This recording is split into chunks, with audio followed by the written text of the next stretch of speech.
If you're seeing a Tinkercad error exporting SVG, or your SVG just refuses to import properly, don't worry. In this video, I'm going to walk you through the most common fixes step by step, so you can get your design into Tinkercad without the frustration.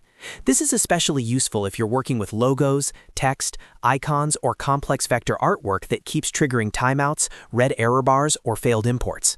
And if this tutorial helps you out, make sure to hit like and subscribe for more quick software guides like this. Let's jump in.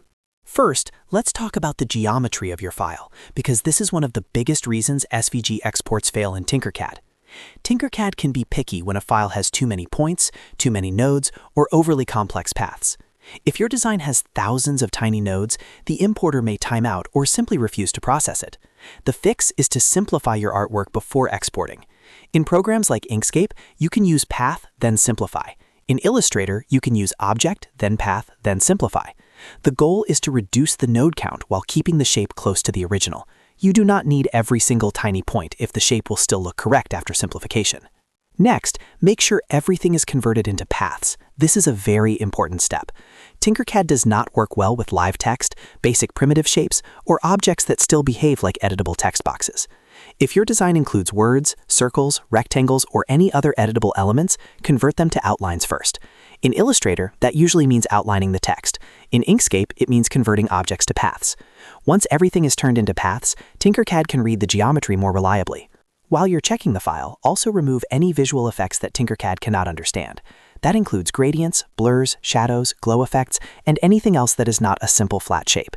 Tinkercad only cares about the solid outline, not fancy appearance effects. So if your SVG has filters or decorative styling, strip those out before exporting.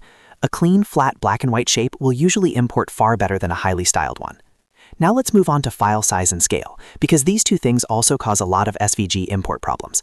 If your file is too large, especially if it contains embedded images or extremely detailed artwork, Tinkercad may struggle to load it.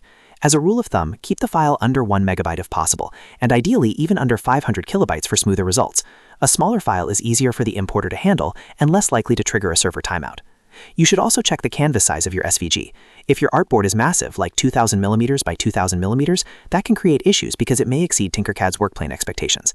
Before exporting, shrink the design down to a more reasonable working size, such as around 100 millimeters by 100 millimeters, depending on your project. Then when you import it into Tinkercad, use the scale option in the import window. If the default 100% gives you a red error bar or creates a problem, try reducing it to 50%, or even 10% if needed. Sometimes the fix is not the file itself, but the import scale. Another common issue is path leaks and overlaps. If your SVG contains open paths, Tinkercad may not know how to interpret them as a closed shape. For example, a C-shaped line or a broken outline can cause problems because it cannot be cleanly filled or extruded. To avoid that, make sure your paths are fully closed loops. You also want to merge overlapping shapes into a single clean object whenever possible. Use Union, Weld, or a similar combine tool in your vector editor. If multiple pieces overlap but are not merged correctly, the extrusion engine in Tinkercad can get confused and fail during import.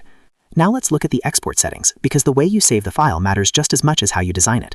When exporting, choose the SVG 1.1 profile if that option is available.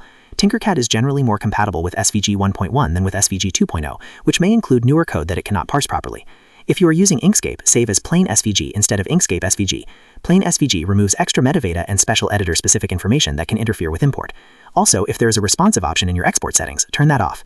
Tinkercad prefers a file with fixed width and height values rather than a responsive design that changes based on the viewer. If you've tried all of that and the SVG still will not import, there is one last resort that often works surprisingly well, the screenshot trick. This is especially helpful if the vector file is just too messy to clean up quickly. Take a high-quality screenshot of your design with strong black-on-white contrast. Then use a free online auto tracer, such as Vectorizer.ai or a similar tool, to convert that image into a fresh, simplified SVG. Because the tracing tool creates a cleaner path structure, the new file is often much easier for Tinkercad to accept. Once you get that new SVG, try importing it again. So, to quickly recap, if Tinkercad is giving you an SVG export or import error, simplify the geometry, convert everything to paths, remove filters, reduce file size, check your scale, close open paths, merge overlaps, and save in a compatible SVG format like SVG 1.1 or Plain SVG. And if all else fails, recreate the file from a clean screenshot and auto-trace it. Following these steps will solve most SVG import issues and save you a ton of time. If this video helped you fix your Tinkercad SVG problem, please hit the like button, subscribe for more practical tutorials, and leave a comment if you want help with a specific file error. Thanks for watching, and I'll see you in the next one.